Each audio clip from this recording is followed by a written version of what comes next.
아니 그런 큰 정책적 변화를 가져오면 거기에 대한 보고서라도 있어야 되잖아요. 보고서. 이거는 시스템이 망가진 거예요. 지금까지 지켜왔던 시스템을 이렇게 정부가 들어와서 정말 폭력적으로 망가뜨리고 있는데 우리가 지금 어떻게 발전했을까요? 한국 사회가.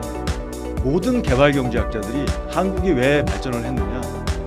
인적 자본, 인적 역량을 지속적으로 사회가 공급하고 국민들이 인적 역량을 확충하고 그것이 산업의 한국이 지금까지 발전할 수 있었던 것은 바로 그러한 인적 역량입니다. 그거 외에는 설명할 수 있는 게 하나도 없습니다. 그게 개발경제학자들의 결론이에요. 어떤 개발경제학자도 한국의 독재자 때문에 한국이 경제개발에 성공해야 돼 이렇게 얘기하는 멍청한 개발경제학자는 없어요. 저희 시스템 전반을 개혁해야 됩니다. 우리는 한 번도 민주화 이후에 대통령 직선제만 얻었지 검찰 사법 시스템 안 바꿨고요. 기업 지배구조 안 바꿨고요. 제대로 된 현명한 인재들이 이런 한국 경제의 근간이 되는 조직에 가서 자기의 역량을 발휘할 수 있는 그러한 국가 지배 구조가 만들어져야 되고요. 그걸 위해서는 사회 곳곳에 합리적인 개혁들이 일어나야 된다고 생각합니다. 정부가 해야 될 역할들을 좀 강조하고 있는데요. 윤석열 정부 제대로 된 역할을 못하고 있다라는 말과 함께요. 우리가 파악하는 경제가 나쁘다 좋다는 수출이 잘 되냐 안 되냐 이런 것들인데 사실 이거는 대기업들 위주예요. 그러다 보니까 대기업들이 좋으면 경기가 좋은 것이고 대기업들이 나쁘면 경기가 나쁜 것이고 그래서 국민들의 체감 경기하고는 완전히 다르게 나가고 있어서 한국 사회의 가장 심각한 경제 문제는 저는 양극화라고 생각이 들어요. 저성장이 왜 왔느냐 그리고 저성장에 어떻게 대응하느냐 이러한 점에서 문제가 심각하다. 어떤 선택을 해야 할 것인가는 저희 이제 이 방송을 들으시는 분들께서 이미 마음의 어떤 선택이 좀 내려지지 않았을까 생각이 들고요. 네, 안녕하십니까. 비상시국회의와 대전환 포럼의 5번째 총선 특집 방송입니다. 오늘날 대한민국도 고도성장의 시대는 지나가고 저성장이 일반화되어 있는 것이 상식입니다. 지난해 대한민국의 GDP 성장률이 1.4%, 유사일의 최저의 성장률을 기록했는데요. 이러한 저성장 체제에 제대로 대응하지 못하면서 빈부격차의 확대, 생활물가의 폭등, 서민경제의 악화 등으로 서민들은 위태롭게 하루하루의 생활을 이어가고 있습니다. 그런데 윤석열 대통령은 어느 마트에 가서 대파 쇼를 해서 서민들의 가슴에 불을 질렀는데요. 대파 한 단에 875원이 합리적인 가격이라고 외치는 대통령의 모습을 보면서 국민들은 아마 벌거벗은 임금님의 모습을 떠올렸을 것이라고 생각합니다. 용산 참모들은 결국 서민들의 생활은 아랑곳하지도 않고 부자 대기업의 감세에만 목을 메고 있는 게 아닌가라는 비판이 나오고 있는 상황입니다. 오늘 이런 맥락에서 물가 폭등과 경제 위기라는 제목의 토론을 이어가겠습니다. 오늘 두 분의 소중한 교수님들이 나와주셨습니다. 우선 주병기 서울대 교수님 나와주셨는데요. 잠깐 인사하시겠습니까? 예, 안녕하세요. 반갑습니다. 주병기라고 합니다. 서울대에서 경제학을 가르치고 있습니다. 네, 정의로운 전환, 정책의 시간, 또 혁신의 시작. 책 제목들이 아주 제목들을 잘 잡으시는 것 같아요. 출판사가 잡아서. 아, 그렇습니까? 그래서 또 그리고 중심을 잃은 윤석열 정부 도가 지나쳤다라든지 말단부터 대통령까지 이태원 참사에 대해서 무능력하다. 그래서 시스템이 무너졌다. 이런 식의 날카로운 컬럼을 지속적으로 게재하고 계시기도 합니다. 오늘 좋은 말씀 부탁드리겠고요. 두 번째 토론자 나오셨습니다. 정세훈 충남대 교수님, 안녕하세요. 예, 안녕하세요. 충남대학교 경제학과 정세은이라고 합니다. 반갑습니다. 네, 참여연대 조세 재정개혁센터의 실행위원이기도 하시고요. 대한담론 소셜코리아의 멤버이기도 하시고 그러면서 증시 흔드는 윤석열표의 금투세 완화 이게 상당히 큰 문제가 있다 이런 얘기도 하고요. 경제적 양극화 현상 이런 거를 사회적 연대세, 사회 연대세 뭐 이런 걸로 좀 풀어낼 수 있지 않을까 뭐 이런 이야기들 늘 지속적으로 해주시고 계셔서 우리 거시적인 측면에서의 대한민국 경제의 진단해 주실 것으로 기대합니다. 자, 오늘 첫 번째 주제입니다. 물가 폭등 모두 다 상상하실 텐데요. 대파가 875원인가? 뭐 이것이 합리적인 가격인가? 뭐 이런 것들에 대한 논란이 상당히 많고요. 이번 총선은 아마 종북 좌파에 대한 논의를 좀 사회적 아젠다로 만들려고 국민의힘이 노력했는데 이 종북 좌파가 아니라 용산 대파 이 이벤트 때문에 총선이 완전히 다른 방식으로 가고 있는 게 아닌가 생각이 듭니다. 사실 이러한 것들이 대부분 다 대통령실이 만든 미디어 이벤트와 관련된 내용들인데요. 이러한 대파쇼를 보시면서 느낀 점이 어떤 것이 있으셨을 것 같은데요. 주 교수님부터 대파쇼를 보시면서 경제학자로서 어떤 느낌이 드셨습니까? 예. 뭐 항상 느끼는 거지만 우리나라 정치의 현실이 이렇게 암담하구나. 예, 경제 문제가 정치의 쇼의 하나의 소재가 되고 있는 모습이 좀 너무 참 안타까웠고요. 쇼를 하려면 좀 논리적이고 그래도 명분이 있게 해야 되는데 그 쇼조차도 말도 안 되는 논리도 없고 정합성도 없고 코미디 같은 그런 쇼를 하고 있는 게 참 안타깝습니다. 네, 그러니까 생활 경제가 되게 도탄에 빠져 있고 그러한 것들의 위기 의식을 용산도 갖고 있었던 건 사실인 것 같아요. 그래서 생활 물가가 이렇게 합리적인 가격으로 조정이 되고 있어라는 자신감을 피력하면서 총선에 어필을 하려고 했는데 결과는 좀 다른 방향이었던 것 같습니다. 정세훈 교수님 어떻게 보셨습니까? 요새는 남녀가 다 집안일을 한다고 하지만 아직 저 세대는 제가 하고 있기 때문에 남편이 도와주지만요. 네. 그래서 저는 장을 보는 편이요. 장을 보고 있어서 저도 이 가슴에 이렇게 불이 확 오르더라고요. 예, 정말 마트에 가면은 감자 한 알이 감자 3알 들었는데 뭐 4,000원 하고 오이 애호박 이렇게 생긴 게 뭐 네. 3,000원 하고 그래서 정말 어렵거든요. 그런데 이제 왜 이런 일이 발생했나 이렇게 생각을 해보면은 뭐 윤석열 대통령 평소에 하는 거 보면은 그냥 써준 거 읽고 저는 그럴 것 같거든요. 네네. 그래서 윤석열 대통령이 또 그렇지만 그 주변의 참모들이 정말 참 보좌를 잘한다고 해야 되나 누구의 입장에서 네. 못한다고 해야 되나 그런 상태이고 그리고 더구나 이거는 정말 왜냐하면 이렇게 싼 가격에 나온 게 뭐냐면 원래 대파 한 단이 한 4,250원 정도 하는데 그 나머지를 다 세금으로 메운 거거든요. 그렇죠. 그리고 그것도 전국으로 한 게 아니라 뭐 전국에 한 7개 정도의 하나로 마트에서 한 것이기 때문에 이게 방영되는 순간 대다수의 주부들이 이게 말이 안 된다는 걸 알 텐데도 이것을 했다는 점에서 이것 자체가 정말 무능하다. 이걸 보여주는 것이고 이걸 통해서 국민들이 좀 판단을 좀 해야 될 것 같다는 생각이 듭니다. 네. 사실 대통령의 일정들은 다 기자들과 사전에 약속이 되어서 일종의 약속 대련이지 않습니까? 그래서 대파 사는 모습 앞에 기자들 카메라가 쫙 도열해 있고 대통령 오셔갖고 대파를 흔들면서 이야기를 하는 것들이 이제 기록돼서 전 국민에게 나가고 있는 건데 그런 전제를 보면 기자들이 자기들의 목소리를 질문해야 될 공간들은 없고 미디어 이벤트를 그냥 생중계하고 있는 상황이 되다 보니까 이렇게 용산에서 대응도 나이브했던 게 아닌가 생각이 드는데 요즘에 대파 아까 정 교수님 말씀하셨던 것처럼 생활경제 민생을 느끼는 일반 서민들의 목소리가 상당히 절규에 가깝지 않습니까? 어떻습니까? 지표를 보면. 예, 요즘 뭐 제가 세종시에 사는데요. 네. 세종시에 지금 자영업자들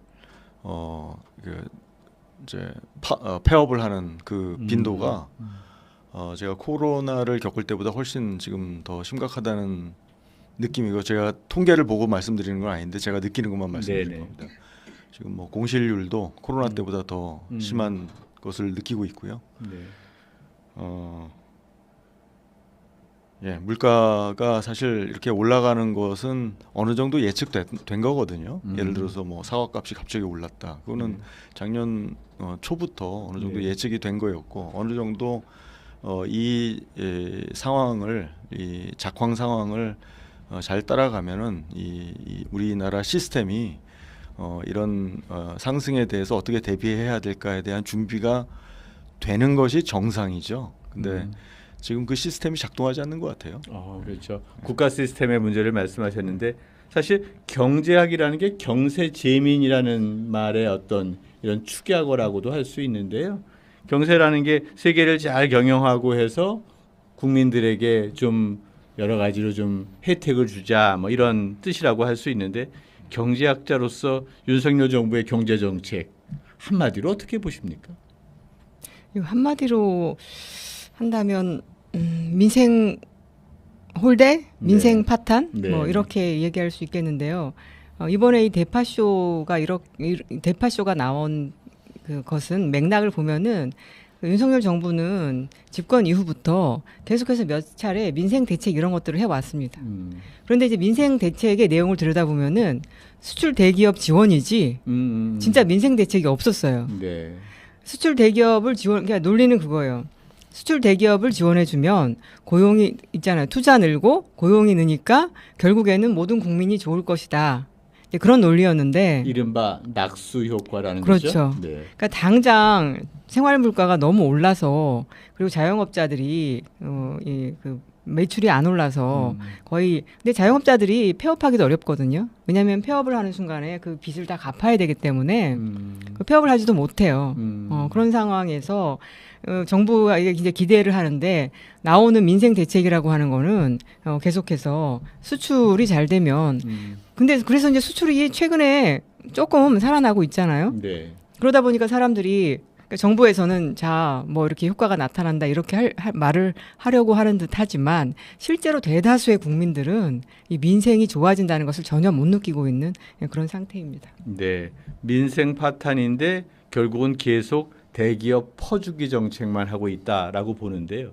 그럼 결과적으로 경제학이라고 아까 얘기했던 경세재민으로 봤을 때 경세재민이 안 되는 것 아닙니까?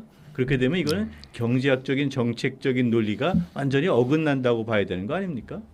주 교수님 어떻게 보십니까? 네, 저는 이 정부의 경제 정책뿐만 아니라 모든 정책을 한마디로 네. 우리가 사자성어 중에 억강부약이라는 말이 있습니다. 억강부약은 강자들이 사회적 책임을 다하도록 감시의 눈을 부라리고 강자들을 감시하고 네. 강자들이 힘을 과도하게 탐욕스럽게 남용하지 못하도록 그렇죠. 관리하는 것이고요. 네. 부약이라는 것은 약자들이 살아날 수 있도록 상생할 수 있도록 환경을 만들어준다는 그런 복지 뜻이에요. 정책 같은 게 그런 거겠네요. 그렇죠.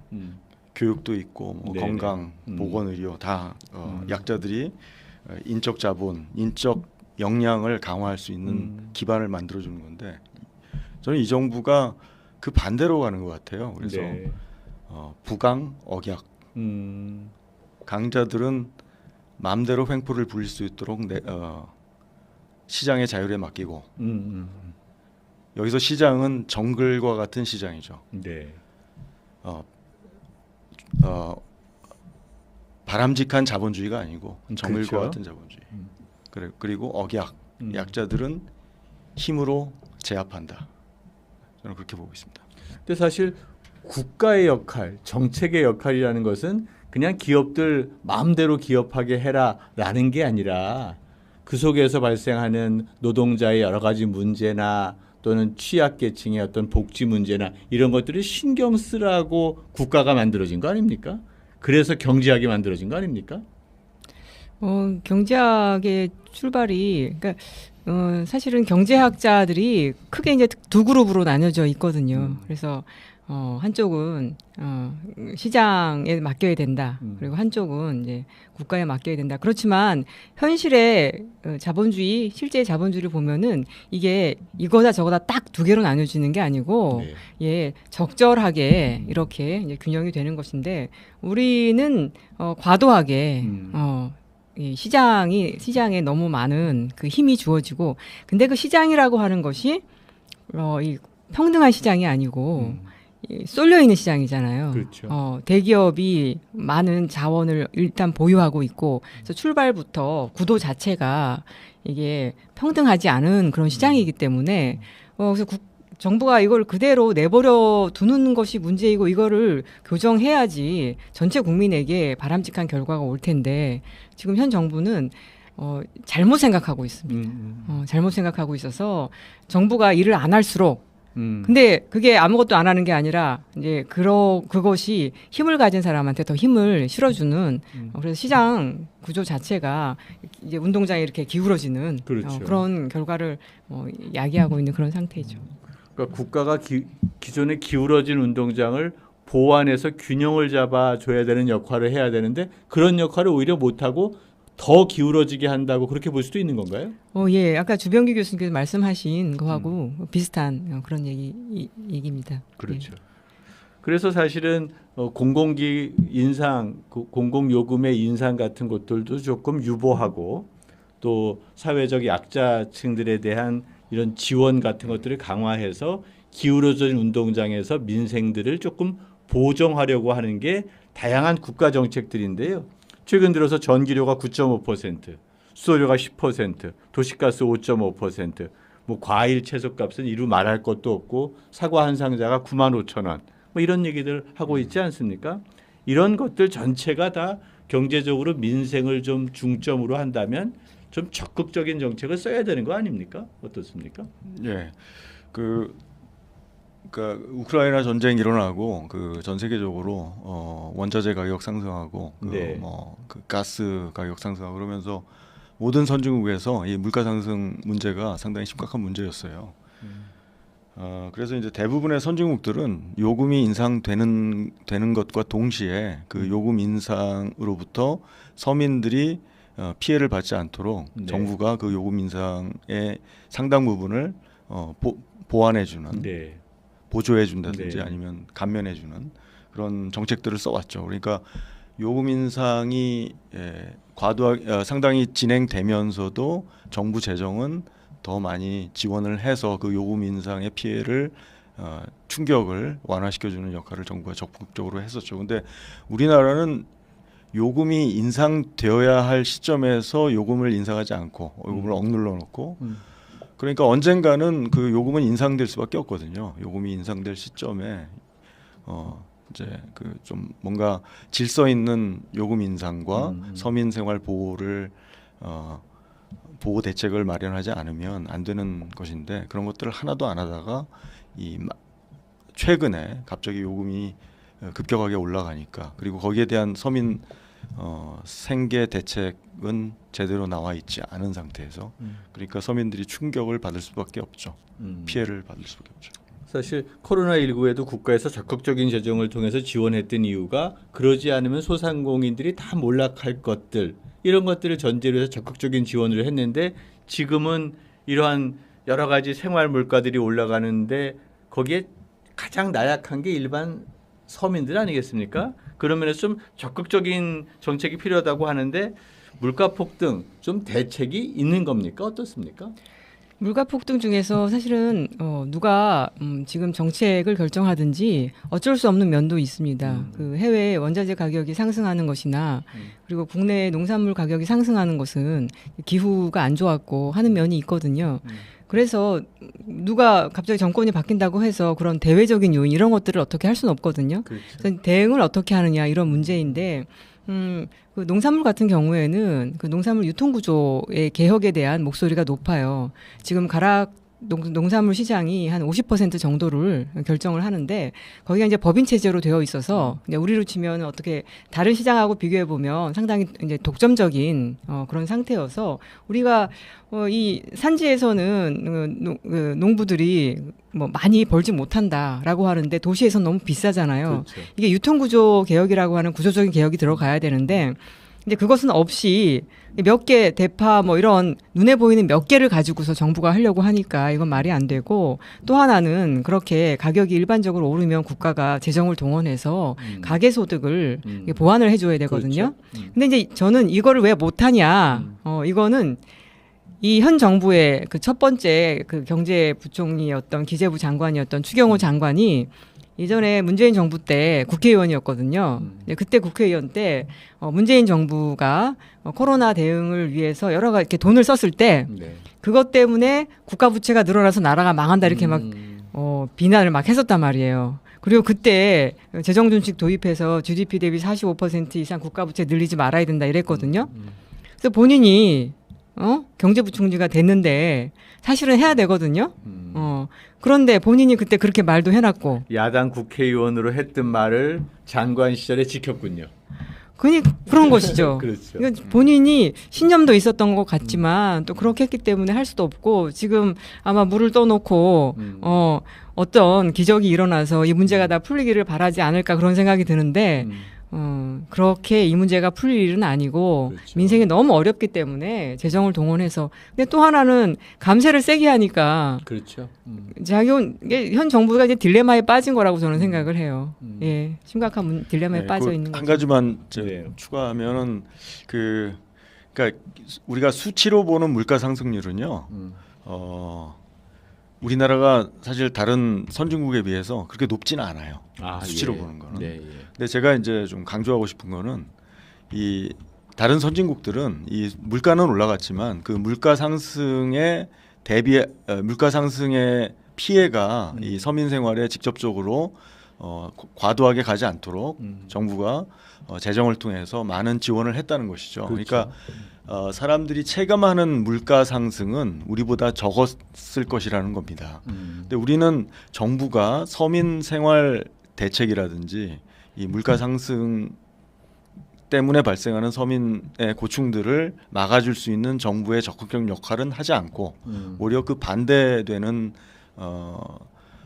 그 감세라든지 재정 지출 축소라든지 이런 정책을 펼치면서 물가 상승이 이루어지기 때문에 체감 물가는 상당히 높았을 것이라고 생각합니다. 지난번 코로나19에 여러 가지 위기가 있지만 대한민국이 잘 극복했다라고 평가받는 부분이 적극적인 정부의 재정 지출이었지 않습니까? 그런데 정부의 재정 지출은 줄이고 거기서 감당해야 될 걸 다 개인적 채무로 돌리면 결국 국가 재정은 균형이 있어도 개인들 차원에서는 다들 이게 파산이 나는 상황이 아닐까 생각이 드는데요. 이럴 때일수록 정부가 적극적인 역할을 해야 되는 거죠. 뭐 너무나 동의하기 때문에 추가로 제가 드릴 말씀은 없습니다. 네, 그럴 네. 정도로 예. 감세에 따른 또 재정 위기가 더 하니까 돈은 없는데 대기업들에게 감세 정책을 막 쓰면서 마치 인심이라도 쓰듯이 하니까 국가의 재정이 없고 그러니까 도와주지 못하고 모든 위기를 다 개인이 감당해서 민생이 파탄나는 게 아닌가 생각이 드는데 이거 점점 문제가 심각해지지 않을까 생각이 드는데 국민들이 또 다 이번 총선을 통해서 이런 것들에 대한 제대로 된 판단을 하겠죠. 네, 뭐 갈수록 분위기는 좋아지는 것 같습니다. 네, 알겠습니다. 자, 그러면 첫 번째 주제에 대해서는 일단 대파쇼와 관련된 생활 물가의 어떤 위기 이런 것들에 대해서 얘기를 좀 나누었고요. 두 번째는 조금 더 거시적인 측면에서의 이야기 같습니다. 한국 경제의 장기 침체에 대한 이야기인데요.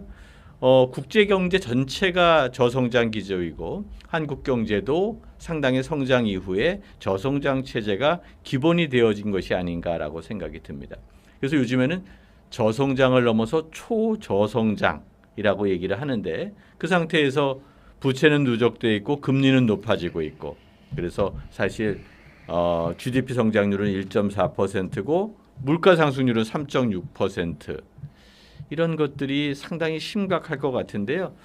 미국과 일본과 이렇게 비교해 봤을 때 한국의 경제 위기 좀 어떻다고 봐야 할까요?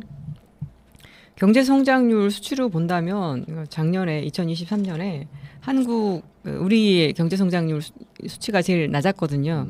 1.4%이고 일본도 한 1.9%. 혹시 제가 잘못 기억할 수도 있는데 네네. 예. 그 자막으로 처리하겠습니다. 네. 예. 그런데 최근에 일본은 엔저 때문에 기업의 수출이 늘어나고 또 여러 가지 이제 분위기가 좋죠. 제가 봤을 때 그 큰 차이점은 뭐냐면은 그 기시다 정부가 들어서서 네. 2021년에 뭐죠? 새로운 일본 만들기 이런 정책을 펴면서 이 적극적인 재정 정책 이런 것들을 펴고 있거든요. 그리고 또 임금 올려주기 이런 정책을 펴서 그래서 국민들이 느끼는 그리고 실제로도 그것이 내수를 진작하고 이런 엔저 때문에 수출이 증가할 뿐 아니라 그게 자동적으로 낙수 효과를 발휘하는 것이 아닌데 그렇죠. 정부가 나서서 그것을 국민들에게 이렇게 낙수 효과가 발휘되도록 임금을 높인다던가 이런 정책을 적극적으로 쓰고 있기 때문에 저는 뭐 일본 경제가 좀 좋아지지 않나 이런 생각이 드는데요.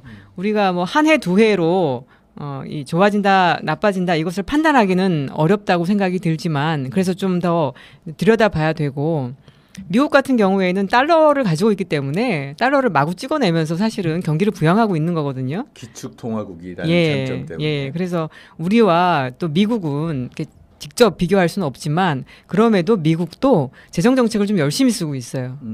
그렇게 생각을 한다면 그 전 세계가 어려운 것은 다 어려운 것이고 그런데 왜 어떤 성과에서 차이가 나느냐라고 했을 때는 아무래도 그 정부의 어떤 그 분배 정책이라던가 재정 정책 이게 영향이 없다 이렇게 말할 수는 없을 것 같습니다. 일본과 미국의 예를 드셨는데 우리 주 교수님 네. 사실은 똑같은 위기 상황인데 일본은 오히려 임금을 좀 높여주고 좀 이렇게 경제 활성화를 위한 재정을 적극적으로 좀 활용하는 반면 우리는 경제적인 재정 운용을 하지 않고 임금을 오히려 깎으려고 하는 정책들 이런 것들이 정반대로 가서 이 위기가 심화되고 있는 거 아닙니까? 예, 동의합니다. 지금 뭐 미국뿐만 아니라 일본뿐만 아니라 뭐 영국, 독일 모든 선진국들이 지금처럼 이제 복합 위기라고 하잖아요. 복합 네네. 위기, 뭐 고물가, 고이자율, 또 뭐 그 전쟁, 그리고 뭐 코로나, 뭐 이런 다중 위기 상황인데 이렇게 전 세계적인 다중 위기, 혼란의 상황 속에서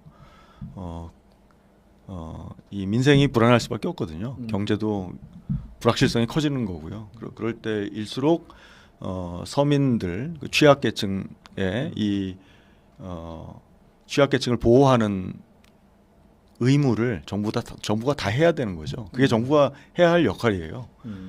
근데 그래서 모든 선진국들은 비슷한 정책을 쓰고 있어요. 잘 아시겠지만 영국의 44일 집권했던 트러스 총리 있잖아요. 네네. 그 트러스 총리가 집권하자마자 내세웠던 정책이 예전에 우리가 신자유주의 정책이라고 했던 과거 80년대 레이건을 중심으로 영국에선 대처 수상 네. 그런 사람들이 이제 내세웠던 신자유주의 정책 간단히 얘기하면 정부의 역할은 축소하고 사회복지 축소하고 시장 특히 기업 활동의 자유를 강화하겠다 뭐 이런 이렇게 요약되는데요. 그런 정책을 들고 나왔잖아요. 그게 21년이었죠. 2021년에 그러자마자 영국의 이제 금융 시장에 불신이 확산됐잖아요. 왜냐하면 영국 정부가 이 고물가 시대에 이 에너지 바우처 이런 걸로 해서 정부가 우리나라는 한전이 복지 정책을 하잖아요. 싼 가격에 에너지를 예, 공급하는 한전이 복지 정책도 하고 산업 정책도 해요. 한국은 말도 안 되는 얘기죠. 영국은 에너지 기업들은 요금을 높게 받아요. 그런데 정부가 에너지 바우처를 통해서 사람들이 요금 인상으로부터 충격을 안 받게 도와주는 거, 보완해 주는 거죠.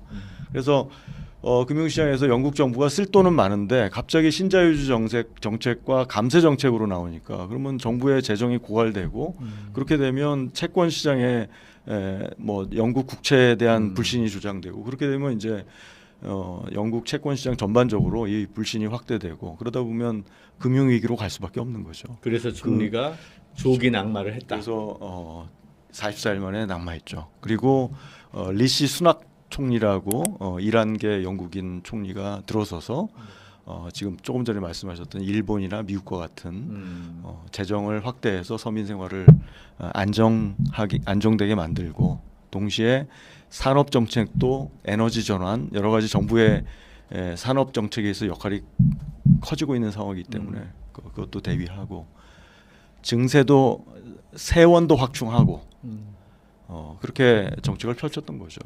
근데 지금 윤 정부가 지금 하고 있는 정책은 아까 말씀드렸던 그 리즈 트러스죠. 리즈 트러스 총리의 정책과 거의 비슷해요. 지금 하고 있는 정책이. 그래서 굉장히 지금 작년에 이미 그 우리나라 그 세수 부족 문제가 두드러졌잖아요. 그렇죠. 그런데도 계속 감세를 하고 있어요. 이게 정말 무슨 생각을 하고 있는지 도대체 저는 이해할 수가 없습니다. 네. 사실은 영국의 케이스, 일본의 케이스들을 다 예를 들어서 적극적인 재정 정책 뭐 이러한 것들이 나왔던 것 같은데요. 근데 우리는 기재부 중심주의였는지 계속 예산의 건전성 이런 것들을 하고 복지는 오히려 축소를 시키고 이제 좀 이따가 얘기하겠습니다만 R&D 예산 20% 감소하고 이런 것들이 거꾸로 가는 정책 아닙니까? 네, 그렇다고 볼 수 있겠습니다. 거기에 대해서는 이제 많은 비판들이 계속 있었음에도 불구하고 현 정부의 이제 또 다른 특징은 말을 안 듣는 게 귀를 닫고 그러니까 예. 소귀의 경읽기 예, 이런 예. 상황이군요. 예. 그런 상태로 쭉 진행이 되고 있는데요. 저는 현재 우리가 이제 그냥 저성장이다 이렇게 볼 것이 아니라 요거를 좀 사실은 출산율이 좀 떨어지고 있어서 계속 떨어지고 있어서 누구나 그것 때문에 추세가 지속이 되면 성장률이 떨어질 것이다. 이제 그런 추세적인 추세가 떨어질 것이다. 이거를 좀 잠재 성장률이라고 한다면 문제는 인구가 줄어들어서 나타나는 그런 현상을 보완하기 위해서 생산성을 올린다던가 아니면 투자를 늘린다던가 이런 노력이 있어야 되거든요.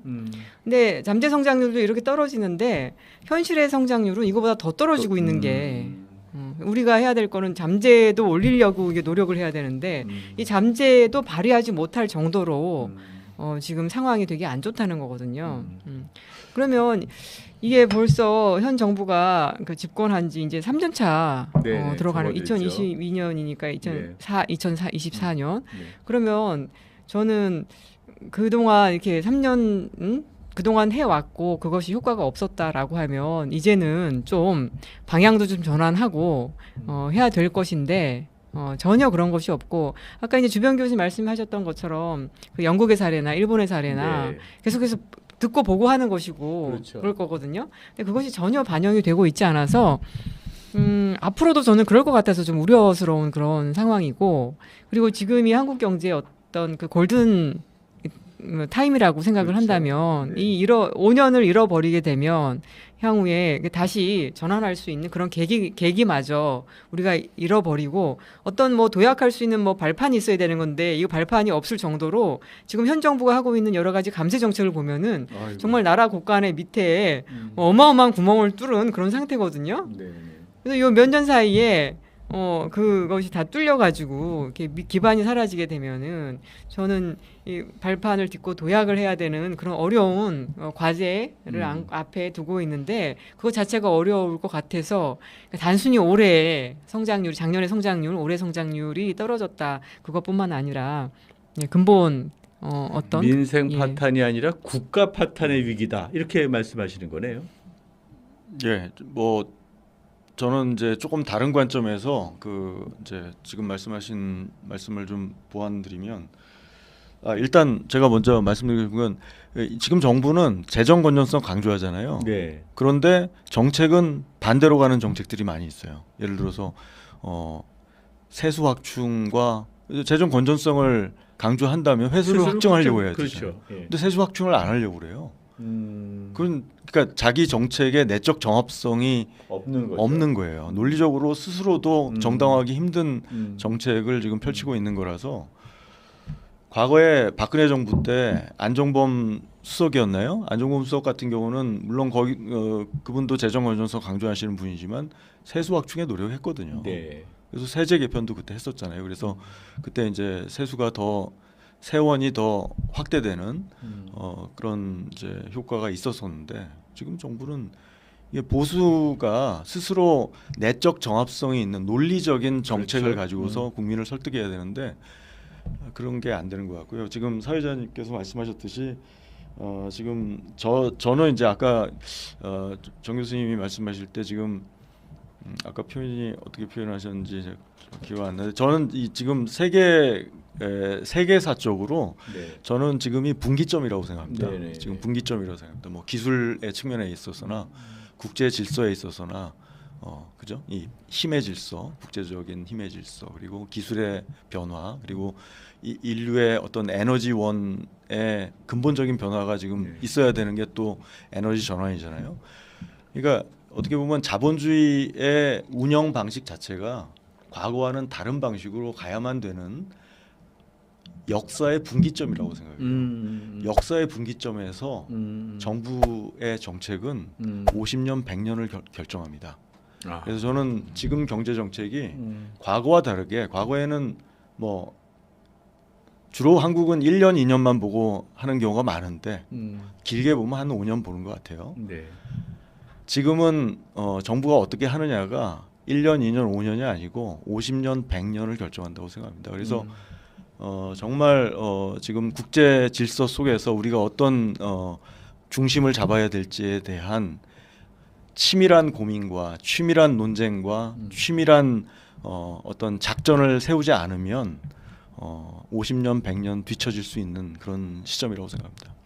사실은 지금 대전환, 그러니까 민생의 어떤 중첩적 위기의 상황이고 대전환의 중요한 시점인데 현재의 정부가 제대로 된 정책을 못하게 되면 50년 뒤처질 가능성이 있다라는 위기, 경종을 울리신 것 같아요.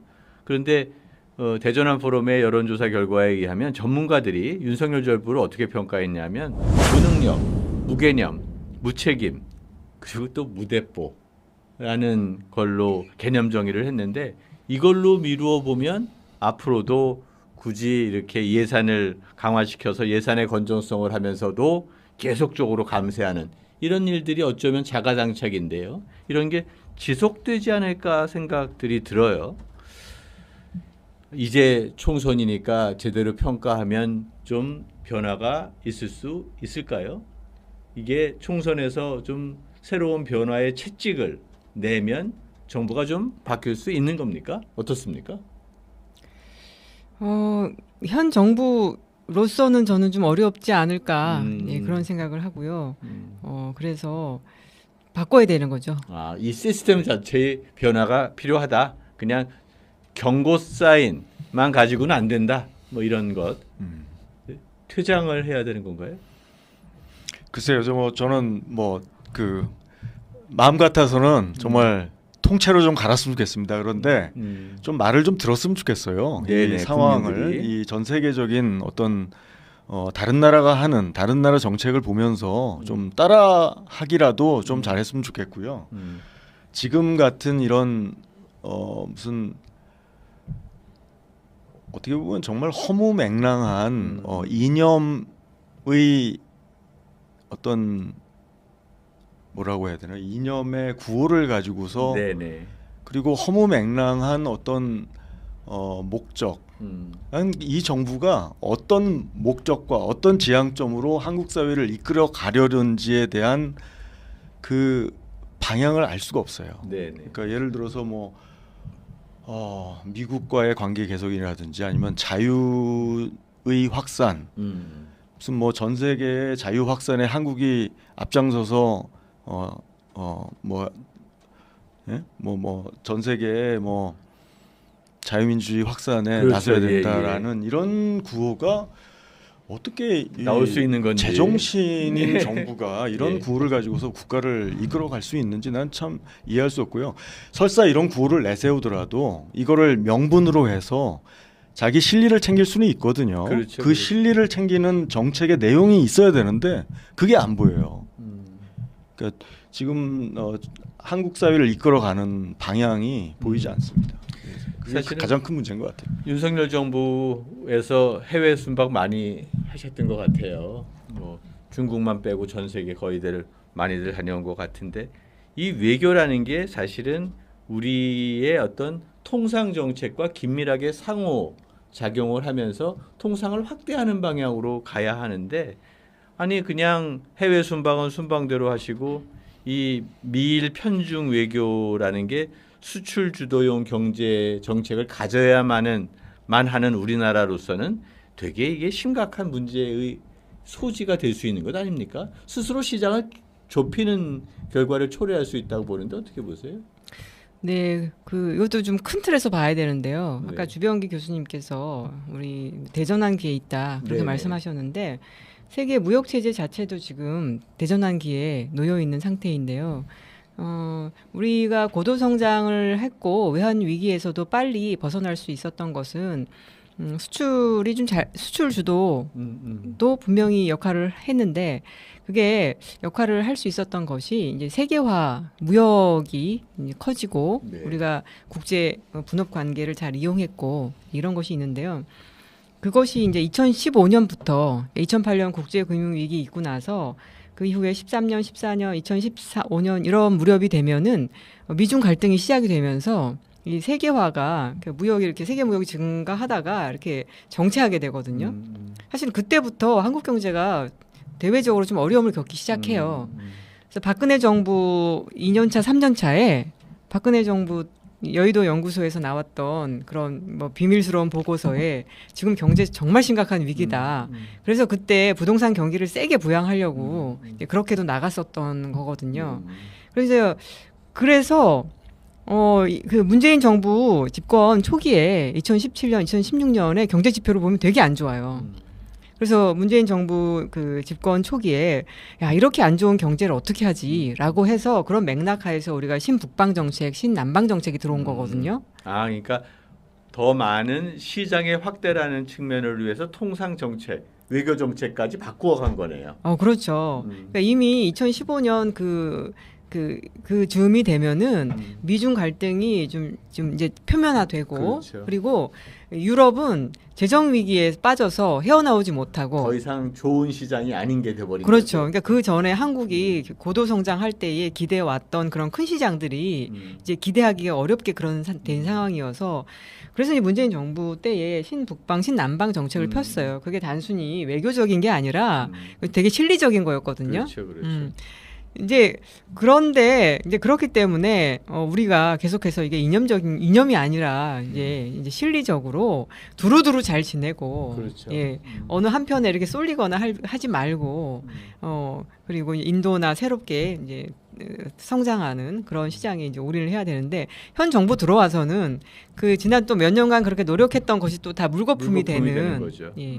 수출이 왜 어려우냐라고 했을 때 중국하고 안 되고 뭐 그러면 이제 미국으로 이렇게 가면 잘 해주겠지. 근데 그렇진 않아요. 미국 시장은 전 세계 시장이 다 달려드는 시장이고 그렇죠. 특히 미국은 자신에 대해서 무역 흑자를 많이 보는 나라를 가만두지 않아요. 또 보호주의가 강화되고 있죠. 그럼요. 이게 뭐 환율을 조작한다던가 뭐 이런 것을 들어서 또 타겟을 해서 또 괴롭히거든요. 그렇죠. 그렇게 보면 이게 우리가 누구 한쪽으로 쏠리는 이런 그 대외 거래, 국제 관계 그렇죠. 이런 것을 맺는 것 자체가 상당히 실리적이지 않은 그런 정책이라고 생각이 듭니다. 윤석열 대통령이 이념을 중시할 수 있어요. 보수의 이념을. 그러나 우리가 가지고 있는 경제적 토대를 강화시키는 그러한 기본적인 조건을 충족하는 상태에서 이념의 논쟁을 해야지 우리의 밥그릇까지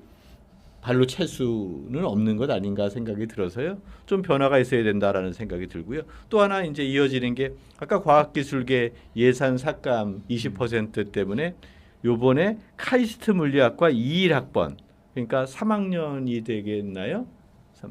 4학년일 수 있겠네요. 공개 대자보를 해서 걱정 없이 연구하는 세상을 원합니다. 해놓고 뒤에 투표합시다. 이렇게 쓴 거예요. 카이스트는 뭐 충남대랑 가까이 있으니까요. 사실은 카이스트 대학생들이 좀 보수화돼서 요즘에 이런 정치적 발언 안 하는데 이럴 정도로 이 예산 삭감이라는 게 과학기술의 기본적 생태계를 뒤흔드는 거 아닙니까? 그리고 국가에서 이런 R&D 정책이라는 건 정치와 상관없이 좀 꾸준히 가야지 국가 미래의 어떤 발전 가능성이 있는 거 아닐까요? 어떻습니까? 예, 저도 요번에 그 R&D 삭감 과정을 보면서 네. 우리나라 민주주의가 이렇게 취약했나 하는 그런 걸 느꼈어요. 네. 사실 뭐 저는 우리나라 민주주의가 그렇게 역사가 짧기 때문에 뭐 우리가 선진국처럼 그렇게 좀 잘 안정된 시스템을 가지고 있다고 생각하지는 않았지만, 그러니까 저는 일단 결과보다도 그 프로세스를 한번 먼저 봐야 된다고 봐요. 프로세스가 너무 말도 안 돼요.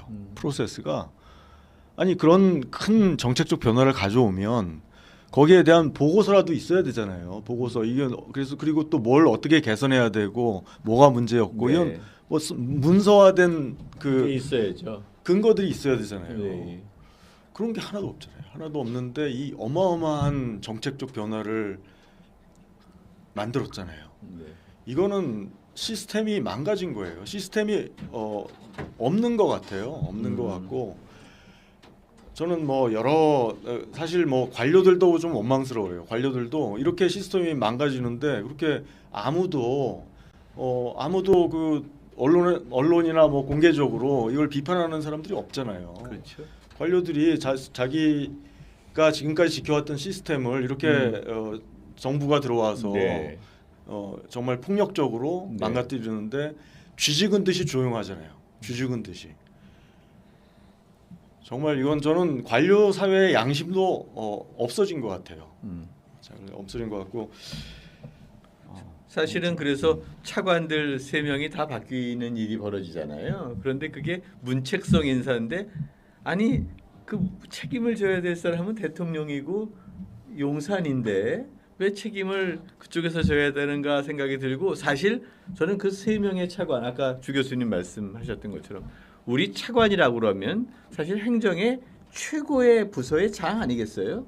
장관이 좀 정치적으로 임명된다 치면 그 중에 1명 정도는 이거 아닙니다. 제가 사표를 내겠습니다.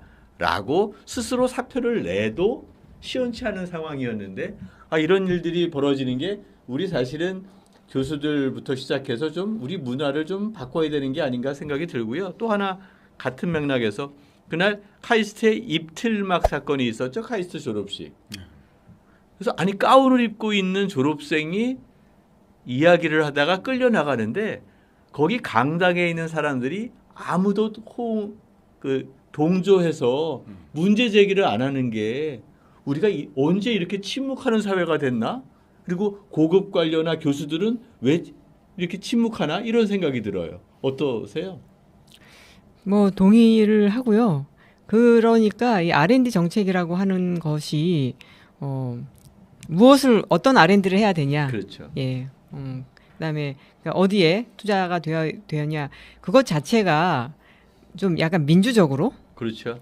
R&D는 R&D를 하는 사람이 제일 잘할 거거든요. 그렇죠. 저는 R&D나 예술이나 사실은 많은 부분이 그렇거든요. 교육은 또 교육하는 사람이 제일 잘 알고. 네. 그래서 어떤 정책을 할 때에는 의견 수렴, 의사소통, 아까 주병 교수님 말씀하신 것처럼 보고서라든가 이게 공론화 과정 뭐 이런 것들이 다 있어야 되는 것인데 그런 것들이 없구나라고 하는 것을 느낀 게 바로 거기에 대해서 반대를 하려고 하니까 네. 그걸 그냥 끌고 나갔다. 네. 네. 라는 것이고 그래서 이제 갑자기 다들 여기에 대해서 비판이 많으니까 이제 그 윤석열 대통령이 내년에는 R&D를 다시 원상복구하겠다라고 하는데 그거 자체도 저는 말이 안 되는 말도 안 되지만 어떻게 할지 좀 우려스러워요. 액수는 늘리는데 맞아요. 예. 더 이상한 방식으로 네, 자기가 마음에 들거나 이런 그렇죠. 사람에만 집중적인 그러니까 숫자를 자기 예. 정책에 대한 오류를 인정하면은 문책을 해야죠. 누군가는 그렇죠. 책임을 져야죠 우선. 네. 그리고 방금 말씀하셨듯이 좀 프로세스를 어떻게 가져갈지에 대한 좀 투명한 절차가 있어야 되고, 제가 한 가지만 좀 더 말씀드리고 싶은데요. 나는 한국 사회가 지금 이제 과학기술 R&D 말씀을 하시잖아요. 우리가 지금 어떻게 발전했을까요? 한국 사회가 어떻게 발전했을까요? 저는 최근에 우리가 엔지니어 파워라든지 이 과학기술의 저력 이런 것들을 최근에 보면은 과학기술 인력이 얼마나 중요한가 이런 공론화가 어느 정도 있는 것 같아요. 그렇지만 제가 제가 이제 미국에서 교직을 하다가 한국으로 처음 왔을 때 내가 한국 사회에서 정말 놀란 거는 이 나라가 발전한 것이 마치 어떤 기업의 창업자라든지 기업의 기업 네, 예. 경영자라든지 뭐 기업 오너라든지 네네. 이런 사람들이 잘했기 때문에 그런 사람들을 찬양하는 이런 사회 분위기가 있는 거예요. 그런데 우리가 이제 경제학에서 경제 성장이라든지 경제 개발을 연구하는 분야를 개발 경제학이라고 합니다. 모든 개발 경제학자들이 한국이 왜 발전을 했느냐?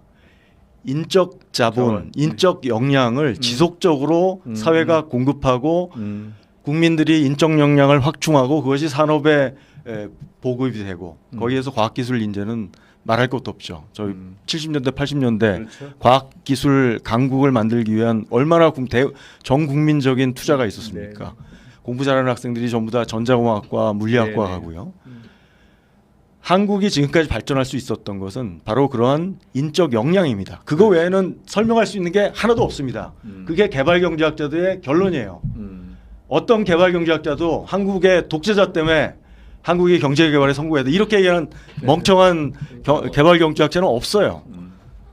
근데 결국은 윤석열 정부의 R&D 20% 삭감은 그만큼 대한민국 경제 성장의 인적 자원이 중요한데 그 인적 자원의 토대가 되는 시드머니를 없애버리는 게 아닐까. 사실 R&D 예산 축소하면 가장 피해를 보는 게 그 젊은 연구 집단들 아니겠습니까? 그래서 저는 그런 면에서 주 교수님이 정말로 중요한 역할 말씀을 해주셨다라고 생각이 들고요.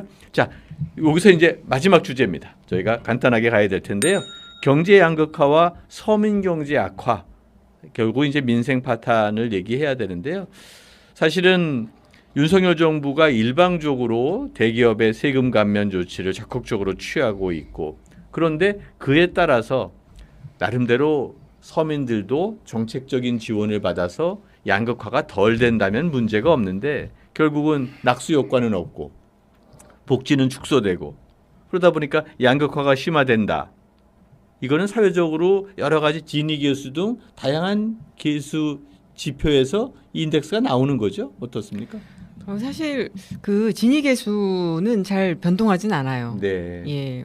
그리고 특히 그 경기가 안 좋을 때에는 이게 오히려 안정이 되는 그런 모습이 있어요. 경기가 좋을 때라거나 이럴 때 약간 더 올라가기도 하고, 그러니까 지니 계수와 여러 가지 그 요인에 의해서 결정되기 때문에 그리고 지니 계수의 함정이 또 있어요. 그렇죠. 왜냐하면 지니 계수가 제대로 이게 작성이 되려면은 우리가 그 특히 양극단, 특히 고소득층의 최고소득층의 그 통계가 제대로 파악이 돼야 되는데 뭐 실제로 우리가 뭐 이재용 씨 집에 문을 두드려서 이렇게 얻을 수도 없는 것이고 그래서 지니 계수가 실제의 소득 분배를 잘 평가하지 못한다 이런 논의들이 있었고 그래서 최근에 그 통계청에서 그 보완적인 지표로 팔마 비율이라고 하는 걸 냈거든요. 네네. 그게 이제 상위 10%, 하위 40%의 경제적 양극화를 표현하는 하나의 지표겠네요. 예. 네. 그리고 그게 상위 10%, 하위 40%인데 이게 오히려 극단적인 이쪽을 빼고 하기 때문에 그 데이터의 한계에도 불구하고 잘 보여준다. 그렇게 해서 그 찾아낸 우리의 그 분배는 상당히 나빴다. OECD에서 하위 수준이다. 그냥 다른 뭐 지니 계수나 전통적인 것으로 봤을 때에는 그다지 나쁘지 않다라고 여겨졌지만 이제 그런 것들은 데이터 수집이 제대로 안 되기 때문에 우리의 체감의 양극화하고 너무 달랐잖아요. 그렇죠, 그렇죠. 그래서 최근에 나온 것들은 그렇지 않다. 이 공식적인 통계가 항상 약간의 우리 그 체감하고 다른 거는 자영업자들 많은데 자영업자들의 상황을 정확히 알려줄 수 있는 그런 지표들도 없고, 네, 인덱스가 없는 거죠. 아까 말씀드렸듯이 실제로는 폐업을 했는데 공식적으로는 폐업을 하지 않은. 폐업하면은 뭐 금융 비용이나 이런 게 훨씬 더 많이 드니까. 그 다음에 뭐 한 달에 한 뭐 300은 벌어야 되는데 50밖에 벌고 있지 못하면 이 사람은 벌긴 하지만 사실은 거의 실업 상태인 거거든요. 그렇죠. 다른 나라들보다 훨씬 우리가 그 영세 자영업자들이 많기 때문에 그것을 제대로 파악할 수 있는 지표나 이런 것들을 미리 개발했어야 되는데 그런 게 없어요. 그래서 우리가 파악하는 경제가 나쁘다 좋다는 수출이 잘 되냐 안 되냐 이런 것들인데 사실 이거는 대기업들 위주예요. 그렇죠. 예. 그러다 보니까 대기업들이 좋으면 경기가 좋은 것이고 대기업들이 나쁘면 경기가 나쁜 것이고 그래서 그 국민들의 체감 경기하고는 완전히 다르게 나가고 있어서 저는 지금 이제 양극화 이것을 얘기하는데 그 아마 정부에서는 공식적인 통계 지표로 봤을 때에는 우리 사회의 양극화 그렇게 심각하지 않다 이렇게 주장할 수 있을지 몰라도 그거는 체감 양극화하고 다르고 한국 사회의 가장 심각한 경제 문제는 저는 양극화라고 생각이 들어요. 예. 사실 이제는 어느 정도 성숙된 경제가 성숙 단계에 도달했기 때문에 계속해서 높은 성장률 이런 걸 추구할 필요는 없다고 저는 생각이 들어요. 그렇죠. 그래서 그것 자체가 문제가 아니라 지금 저성장인데 저성장이 왜 왔느냐 그리고 저성장에 어떻게 대응하느냐 이러한 점에서 문제가 심각하다. 그렇죠. 예. 그러니까 저성장 시기에 오히려 악화되는 양극화는 사실 정부 정책의 부재에서 오히려 강화된다라고 볼 수 있는데요. 사실 지난 정부의 이제 소주성 소득주도 성장이라는 게 정책적인 평가가 당시부터 쉽지 않았던 부분이 많이 있겠습니다만 결국 이것은 양극화를 완화하겠다라는 정책 방향이 있었고 그에 따라서 정책적 성과도 좀 있었지 않습니까? 예, 예. 지난 정부에서 이제 소득 주도 성장이라는 정책은 이제 소득 분배 개선하겠다는 네. 게 상당히 중요한 이제 목표였고요. 그래서 거기에 이제 그 목표를 이제 달성하는 걸 파악할 수 있는 지표들을 뭐 좀 가지고서 그 지표들이 개선되는지 아닌지 이제 정부가 관리를 했었고 그 결과로 나타난 것들을 보면 개선되는 측면이 분명히 있었습니다. 네. 있었고요. 지난 정부 때 이제 소득 주도 성장을 주장을 했을 때 지난 정부가 굉장히 논란이 많았어요, 한국 사회에. 근데 어떻게 보면 지금 아베 정부나 기시다 정부가 하고 있는 것이 일본식의 소득 주도 성장이에요. 그렇죠. 네. 임금을 높이려고 하잖아요. 네, 네. 일본식의 소득 주도 성장이고 다르게 표현하면 포용적 성장이에요. 네, 포용적 이거는 성장. 문재인 정부의 소득 주도 성장이 무슨 어떤 신문에서는 무슨 경제학 교과서에 없다고 뭐 하는 신문이 있는데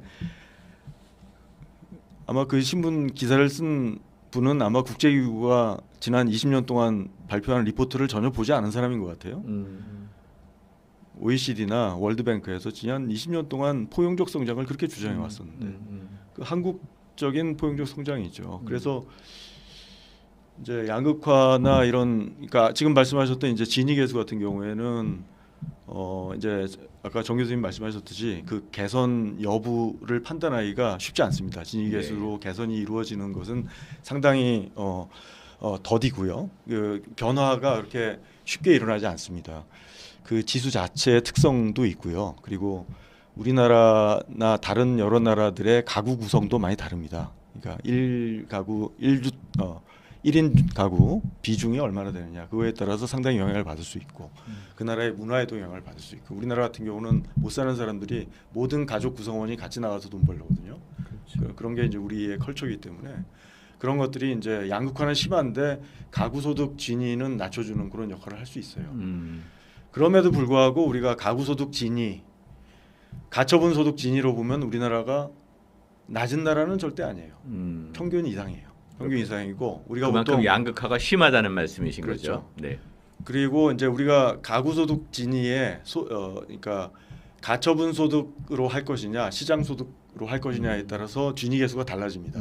가처분 소득으로 하면은 정부가 사회복지 지출도 해주고 아니면 돈이 많은 사람한테는 세금을 많이 걷어가기 때문에 소득 재분배를 한 후에 소득을 볼 수 있거든요. 그래서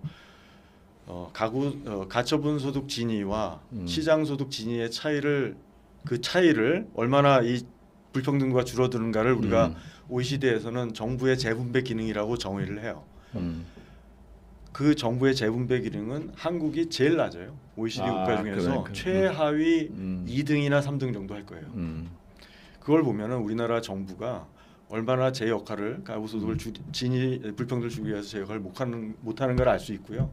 지금 아까 정 교수님이 말씀하셨듯이 소득 격차를 보는 지수는 따로 있습니다. 그래서 개인 소득의 어떤 상위와 하위의 격차, 중위와 하위의 격차, 가구 소득의 중위와 하위의 격차 이런 격차 지수가 있고 또 상대적 빈곤율이라는 개념도 있어요. 그래서 중위 소득의 50% 미만의 소득을 가진 가구가 얼마나 되느냐 이게 상대적 빈곤율이에요.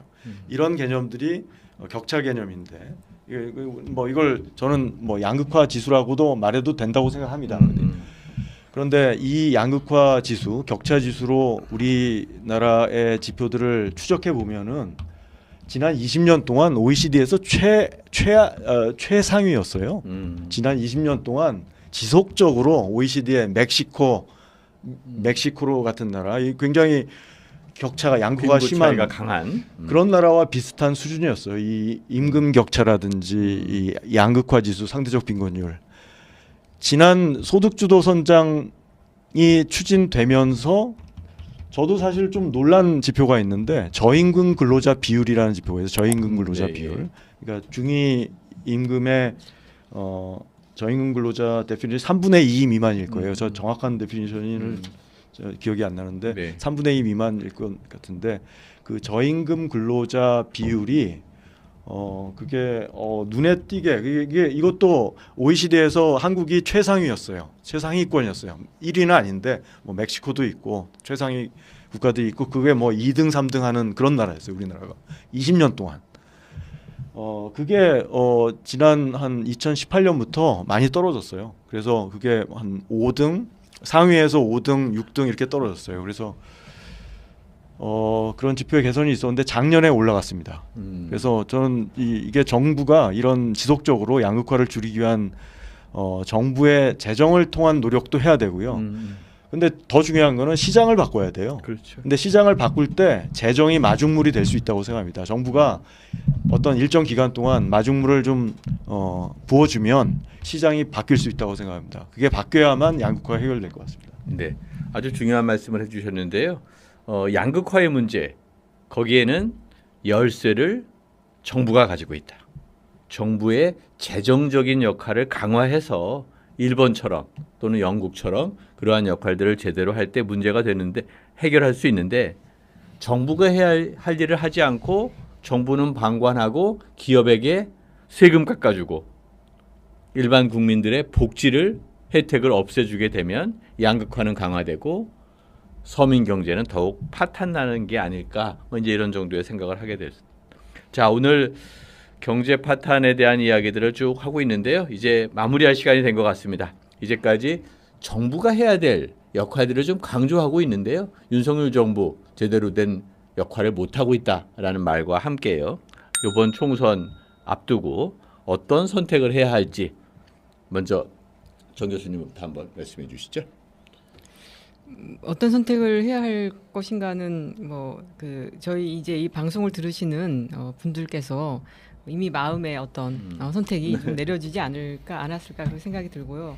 저는 끝내면서 강조드리고 싶은 거는 그 영국 경제가 지금 거의 망해간다 이런 얘기들이 많거든요. 대처 정부 이후에 민영화와 감세 정책 이것이 경제의 근본을 거의 훼손시켰다. 영국 경제는 지금 양극화가 너무 심해서 그렇고 이제 그렇다고 한다면은 우리는 문재인 정부 때에 이제 그것을 극복하려고 노력했고 저임금 근로자 비중이 줄어드는 등 여러 가지 성과도 있었지만 단기적으로 하기 어렵죠. 그렇죠. 예, 그래서 저는 이번에 좀 바뀐다면 조금 더 다시 한번 그때 했던 정책을 좀 하되 흔들리지 말고 그때는 좀 방해도 많았던 것 같아요. 그렇죠. 언론도 그렇고 기재부도 그렇고 방해도 많았던 것 같아요.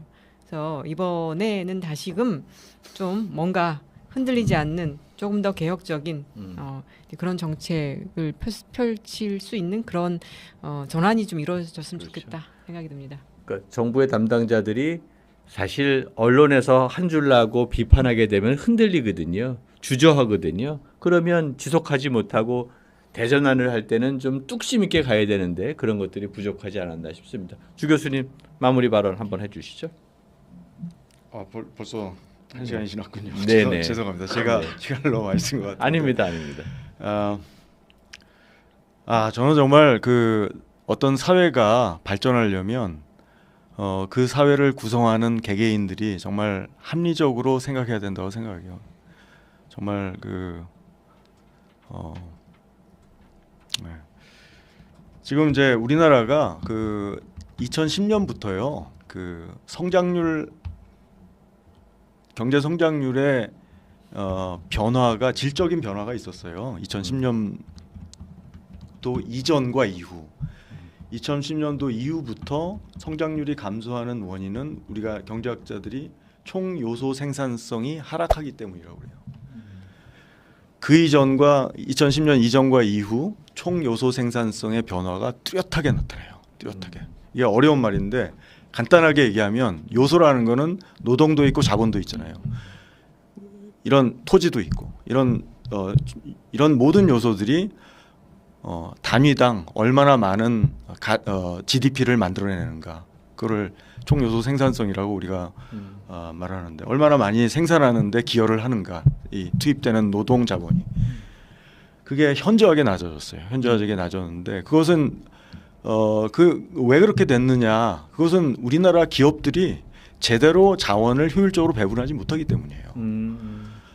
최근에 이제 KDI 박사와 KDI 보고서도 있었고요. KDI뿐만 아니라 뭐 국제기구의 보고서도 있었고 한국의 총 요소 생산성이 왜 낮아지느냐? 기업들이 자원 배분을 효율적으로 못한다. 왜 비효율성이 발생하느냐? 우리나라에 예를 들어서 대규모 기업 집단, 재벌 기업, 그러니까 재벌 기업 내에서의 자원 배분의 비효율성이 가장 심하다는 거예요. 그러니까 과거의 재벌 기업하고 달리 2010년대 이후로는 과거에는 자원 배분 좀 비효율적으로 하더라도 엔지니어들이 좀 탁월한 능력을 발휘해서 우리가 타겟으로 하는 시장에 잘 먹혀 들어갔을 수 있어요. 그래서 생산성이 높았을 수 있는데 더 이상 그 전략이 안 쓰는 거예요. 우리는 이제는 고부가 가치 첨단 산업으로 우리가 타겟을 해야 돼요. 타겟을 해야 되는데 이 첨단 산업에 타겟팅된 경제가 이 기업 지배 구조, 기업 내 의사 결정이 비합리적이고 사익을 추구하고 작은 소수의 이익을 탐하는 것을 방관하고 3대 세습, 4대 세습까지 가고 있잖아요. 우리가 북한을 욕하지만 우리는 이 대기업들이 3대, 4대 세습을 하고 있잖아요. 그 3대, 4대 세습하는 과정에서 얼마나 많은 인적인 그리고 자원의 낭비가 네. 자본의 투자의 비효율성이 발생하는가를 최근 여러 국제기구 KDI 그리고 뭐 다른 연구자들도 분석을 해 보니 실제로 그게 우리나라의 비효율성은 총 요소 생산성을 하락시키는 자원 배분의 비효율성이 가장 큰 문제가 되는 것은 대기업 집단이라는 거예요. 그러니까 돈 많이 버는 캐시카우 기업이 버는 돈을 돈 못 벌고 부실한 다른 기업 집단 내에 다른 기업의 수익을 높이는데 활용하고 그렇죠. 하는 이런 사익 추구 행위가 없어지지 않으면 총 요새 생산성이 올라갈 수 없고요. 그리고 우리나라의 장기적인 경제 성장률도 올라갈 수 없습니다. 그래서 제가 마지막으로 네. 드리고 싶은 거는 이런 불공정하고 불투명한 자본주의를 가지고서 이렇게 경제적이 집중이 되어 있고 소수의 재벌가가 사익을 추구하는 이런 탐욕한 자본주의가 어떻게 첨단 기술을 개발하는 고도의 자본주의 선진국으로 발전할 수 있겠습니까? 더 이상 이런 불공정하고 불투명한 자본주의 그것의 결과인 양극화된 노동시장, 전쟁과 같은 노동시장 이런 노동시장 속에서 어떻게 노동자들이 자기의 인적 역량에 투자할 수 있고 자기 자녀들을 위해서 교육을 위해서 투자를 할 수 있고 가족을 꾸려갈 수가 있고 애를 낳을 엄두를 낼 수 있겠습니까? 저희 시스템 전반을 개혁해야 됩니다. 우리는 한 번도 민주화 이후에 대통령 직선제만 얻었지 검찰 사법 시스템 안 바꿨고요. 기업 지배구조 안 바꿨고요. 공기업 지배구조도 바꾸지 못했어요. 그렇죠. 제대로 된 현명한 인재들이 이런 한국 경제의 근간이 되는 조직에 가서 자기의 역량을 발휘할 수 있는 그러한 국가 지배 구조가 만들어져야 되고요. 그걸 위해서는 사회 곳곳에 합리적인 개혁들이 일어나야 된다고 생각합니다. 네. 주 교수님 마지막에 거의 그냥 무슨 선언문 낭독하듯이 대한민국의 대전환, 특히 경제 대전환을 위한 사자후를 말씀해 주셨습니다. 한마디로 이렇습니다. 윤석열 정부의 재정 정책, 경제 정책 없다. 또 서민들의 경제 파탄 이런 것들을 이끌어낼 수 있는 복지 정책들은 축소된다. 그런 상황에서 대한민국의 사실은 총요소 생산성이라는 좀 어려운 개념을 써서 말씀하셨지만 대기업이 사익 추구만 하고 미래의 첨단 기업에 제대로 투자하지 못함으로써 대한민국의 역동성이 감소하는 것 아니겠느냐 이런 얘기입니다. 저는 이럴 때 오히려 정부가 이것을 견인해내고 제대로 된 역할을 해야지 대기업에 세금 깎아주고 서민들에게 쓸 돈 없다고 얘기하고 R&D 깎아주게 되면 대한민국이 그나마 인력 때문에 먹고 살았는데 그 미래의 가능성도 없지 않을까 생각이 듭니다. 총선 2주 남았습니다. 4.10 총선 때 우리가 대한민국 정부 잘못된 게 있으면 제대로 질타하시고요. 그리고 우리 국민들은 대안을 언제나 마련해 왔다고 생각합니다. 옐로우 카드를 낼지 레드 카드를 낼지 카드 준비하시고 투표장으로 향해 주시기 바랍니다. 그래야 더 나은 대한민국의 경제 그리고 더 나은 대한민국의 미래가 있을 것 같습니다. 두 분 교수님 감사합니다. 마치겠습니다.